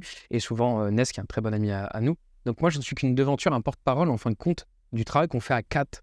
Et, et en fin de compte, tu vois, tout ça est vraiment créé et dirigé pour juste me dire, ça peut impacter une vie. Parce que moi, la vie a changé ma vie. Il y a des moments très sombres, on n'en a pas parlé, mais où je voulais vraiment mettre fin à mes jours, c'était avant même qu'on se connaisse. Et la musique m'avait vraiment sauvé. J'espère que, tu vois, à travers la musique que nous, on va pouvoir proposer, des gens qui n'arrivent pas à se reconnaître à travers peut-être d'autres artistes ou d'autres musiques, puissent écouter ça et se dire, et leur initier, tu vois, avec la petite étincelle, le petit moteur, comme toi, tu l'as été quand tu m'as appelé. Que cette musique qu'on crée, nous tous ensemble, que ce soit aussi ce petit élément de moteur. C'est juste ça, me dire, ah cool, ça a pu impacter de façon bienveillante des gens. Le reste, continue à jouer devant des milliers de personnes, etc. C'est du kiff, c'est du bonus, et je dirais que même, c'est surtout un vecteur de transmission, encore une fois, de ce but-là. Mais voilà, c'est juste touché en plein cœur. Voilà. C'est magnifique, c'est génial. Et je ne doute pas une seconde, frérot, que si vous ne vous perdez pas en chemin avec toute l'équipe, et je le souhaite du fond du cœur, un chemin, ça peut se perdre. Des valeurs, ça peut se perdre. Je pense pas, mais on sait jamais. Mais si vous ne perdez pas ça et vous gardez de vue l'objectif, les valeurs, la vibration et l'intention, comme tu l'as très bien dit, je pense que la vie n'est qu'au début de ce qu'elle a à vous offrir et vous allez vivre des choses complètement extraordinaires. Et j'aimerais un jour le voir de mes yeux et j'espère que nos agendas le permettront. Parce que si je peux verser une petite larme en vidéo, j'imagine pas en vrai, grosse merguez de fou, tu vois. C'est mes amis, oui. C'est mes copains. Et je peux me permettre de rebondir sur ce que je viens de dire. J'ai un truc qui vient sur ce que tu viens de dire. Avec Alex, on s'envoie souvent de l'amour. Tu vois, encore hier, je t'ai envoyé un vocal où je lui ai dit, et souvent je te le dis aussi droit dans les yeux, c'est important. Mec, je t'aime, t'es important pour moi. Et pas oublier pourquoi on fait ça, etc. Et souvent, on se le redit. Moi, j'ai un groupe avec le fameux Mathieu où tous les jours, on se rappelle notre mission, tu vois, et à chaque fois, on se redemande, est-ce que tu es toujours aligné à ça? Tu vois, tout le temps. C'est parce qu'on veut pas que ça devienne un besoin, tu vois, ou un truc, on s'est dit, on s'est fait cette promesse, etc. Parce que ce serait un peu statué dans une espèce d'identification à cette promesse. Est-ce qu'on est toujours aligné à ça? Ouais, ok. Et tous les jours, avec Matt, donc mon pote spirituel, on se donne de l'amour et on veille tout le temps à apporter de la bienveillance l'un à l'autre et à s'assurer, est-ce que tu es toujours sur ce même chemin? Et si c'est pas sur le même chemin, ok, voilà. Et avec Alex, avec Nopté et avec Ness, très souvent, il y a des messages de merguez, comme tu dis, où on se redit, les gars, c'est ouf, etc., pour ne pas se perdre. Et ça peut peut-être être un petit hack pour vous, si vous arrivez à vous accompagner de quelqu'un, ou si vous n'êtes pas accompagné de quelqu'un, juste vous créer une petite conversation avec vous sur WhatsApp, Telegram, peu importe, et vous dire à vous-même et le réécouter le soir, l'amour que vous avez pour vous, sans vous identifier à ça, sans vous obliger à continuer une quête, si vous ne voulez plus la continuer, etc. Mais voilà, juste apporter de la bienveillance et de l'amour à soi-même et aux autres qui nous entourent, c'est tellement important, si vous saviez, en tout cas selon ma vision de vie, quoi. Et moi, c'était un petit hack justement pour continuer sur cette vision. Et comme tu dis, j'espère qu'on se perdra pas là-dessus. Et puis en vrai, si on se perd, c'est que la vie voulait qu'on se perde et que c'est quand même assez ok. Ouais, mais qu'elle vous rattrape vite, j'espère. Mais ouais, carrément. Est-ce que tu as un mot de la fin, un sujet que tu veux qu'on aborde, un truc qu'on peut voir, dire, entendre? Je peux me permettre de poser une question envers toi? Vas-y, je t'en prie. Si tu avais 3 grosses leçons game changer que tu as à retenir de ce moment qu'on a passé ensemble, là d'instinct, ce serait quoi? Du parcours que tu m'as partagé? Ouais, là du moment qu'on vient de passer. Alors, je sais pas si je vais instinctivement en sortir 3, je vais te dire ce qui me vient. C'est la preuve encore, tu sais, j'en ai eu beaucoup dans ma vie des preuves sur moi-même, sur les autres, sur les gens qui ont fait partie de mes équipes, etc.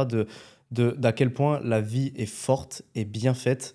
Et cette preuve tangible que nos pensées et que l'intérieur de nous agissent sur l'extérieur. On va pas le développer, mais cette thèse que j'essaie de développer depuis des années, qui est que nos pensées agissent sur l'environnement et qu'il se passe des choses et qu'on n'est ni victime, ni etc. Et que nous sommes les propres bourreaux de notre vie. Si ça se passe bien, c'est à cause de nous. Si ça se passe mal, c'est à cause de nous, tu vois.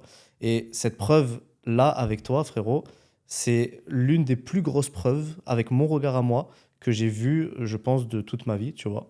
De à quel point la vie peut répondre à un état d'être, à un état d'esprit, à une transformation intérieure. Donc merci pour ça, tu vois, c'est bon de se le rappeler.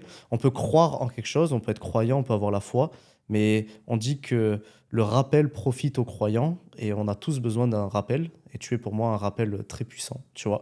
Donc premièrement, c'est ça. Deuxièmement, c'est maintenant les composantes qui définissent ce miracle et cette attraction et tout ce qu'il y a. Et c'est toutes les notions de jeu, de lâcher prise, de certitude, de de pas se fier absolument à je dois faire ci au regard des autres et je dois le faire pour. Non, c'est juste je fais, je suis dans mon chemin, il s'est passé quelque chose en moi et je l'accepte et je suis ma route. Et la vie répond à ça. Donc, c'est toutes les composantes. Je vais pas les développer, c'est long, mais c'est les composantes de ce qui font aujourd'hui ta réussite, tu vois. Et c'est un bon rappel, c'est inspirant. Et voilà. Et après, je pourrais parler du fait que des personnes peuvent changer, que je suis heureux que tu te sois amélioré et plein de choses. Mais voilà, principalement, c'est ça. Ok, merci beaucoup, Cap. Voilà. Est-ce qu'on a fait le tour? Je pense bien. Est-ce que je peux terminer avec un tout dernier truc? Tu peux, tant que tu peux parler, tu veux parler, tu peux parler. Hein. Moi, je suis OK. Hein. Pour moi, du coup, me vient parce que tu viens de dire tu t'es amélioré, etc. Mais déjà, merci pour cette partage de vision, mec. Vraiment, c'est trop cool. Mais étant donné que je partage pas la même vision, je me permets aussi de la dire comme ça peut peut-être élargir le champ de vision des gens. Vas-y, Mais à 100%. souvent, on cherche à être une meilleure version de soi-même. Mais je pense que la réelle meilleure version de soi-même, c'est juste considérer qu'on est soi-même. Essayer de chercher quelqu'un meilleur que soi, c'est encore une fois conceptualiser quelque chose, nourrir des attentes vers quelqu'un qu'on souhaite être, etc. Et je crois pas trop au fait d'être meilleur. Tu vois, je cherche à tout le temps être meilleur que la veille, etc. D'un point de vue mesurable, dans des trucs tangibles, style sportivement, etc. Why not? Mais en fait, chercher à être une meilleure version de soi, c'est comme si on condamnait un petit peu la version actuelle de soi, comme si elle n'était pas suffisante. Et du coup, une phrase qui, moi, m'a beaucoup aidé pour expérimenter ça dans les faits, c'est heureux de son sort, mais mécontent de soi. Et je trouve ça très important de se dire ça, c'est-à-dire que putain, qu'est-ce que c'est incroyable, ce que je suis, ce que je vis, tout. Mais je veux pas juste me satisfaire de ce que j'expérimente là, j'ai trop hâte d'expérimenter autre chose demain. Et tu vois, cette vision, je la trouve un peu différente, tu vois, dans la formulation, mais ô combien importante pour moi. Parce que du coup, je cherche pas à être une meilleure version de moi-même, je m'aime déjà vraiment. Tu vois, c'est yop là, je kiffe, tu vois. Et même si demain je fais quelque chose qui, dans le conscient de tout le monde, est quelque chose de mal, et ben je veux pas me condamner, je veux toujours m'aimer, etc. Et donc ça enlève un petit peu cette notion de meilleur, moins bien, mal, gentil, mauvais. Et je trouve ça quand même important. Ça peut peut-être aussi guider les gens justement à trouver ce soi, cet alignement et tout. Donc merci pour tous tes compliments et je les prends dans plein cœur. Je suis vraiment super touché, c'est super gentil. Mais je reste persuadé que le Jean-Luc que tu as connu, parce que mon premier prénom est Jean-Luc et Jack est devenu mon prénom après. Le Jean-Luc que tu as connu, en fin de compte, je l'aime tout autant, il était aussi cool que le Jack que tu connais aujourd'hui, quoi. C'est magnifique. Frérot, je suis inspiré, heureux de ce magnifique podcast. Je pense qu'on a fait le tour. On est good? Ouais, un petit mot de la fin ou pas? Merci. Bon, Merci, gars. Juste, non, mais vraiment, la leçon que je peux aussi tirer, c'est que rien n'est définitif. Je pensais que notre amitié allait être coupée en deux et que j'étais qu'un salaud, etc. En fin de compte, j'ai appris à m'aimer entièrement, à me dire que c'est assez ok ce que j'ai fait et que tout était beau, etc. Et que je peux très bien recréer des liens avec toi, avec Alex, etc. La preuve étant, quand je vois déjà tout ce qui s'est passé avec Alex, c'est juste fou. Comme tu dis, en pleurer en vidéo, tellement tout ce qui arrive est incroyable. Donc vraiment, considérer que rien n'est définitif. Et que, je me rappelle, j'ai déjà dit, mais derrière chaque malheur se cache un trésor. Et le malheur que j'ai vécu à travers toi est aujourd'hui un trésor grâce à toi. Waouh. Ça, il faut le mettre dans une musique, frérot. Le malheur que j'ai vécu à cause de toi est aujourd'hui grâce à toi. Je débite pas comme ça, mais peut-être qu'Alex, il pourra le débiter sur un texte. Voilà, ça tue. Je suis très heureux, très content. J'espère sincèrement, les amis, que cet épisode vous a apporté autant qu'à nous deux. On s'est fait une autothérapie tous les deux, mais j'espère qu'à vous deux, ça vous aura, enfin, à vous tous, pardon, ça vous aura vraiment apporté. Merci mille fois, frérot. Merci, Jack. Merci au frérot Alex derrière la caméra. Et on vous embrasse, on vous laisse, on vous aime, on vous kiffe. Partagez, bien évidemment. Diffusez ce message, c'est aussi pour ça qu'on le fait. Derrière, il y a de la logistique, il y a du temps, il y a de l'énergie, il y a des finances. On partage tout ça dans un seul but, qui est celui que ça vous apporte. Donc, si ça vous apporte, diffusez le message. On a besoin d'éclairer des gens, on a besoin d'éveiller des gens, on a besoin que l'humanité, réellement, et la population s'éveille, soit de plus en plus heureuse et accomplisse ses rêves et ses objectifs. Et vous participez à ça. Donc, un partage, ça coûte rien. Et on y va, et c'est go. Merci encore, merci à toi. Bye. J'ai plus le cœur à la fête quand je vois son nom. Et quand j'écris son nom, j'en perds la raison. J'ai mal à la passerai tout mon temps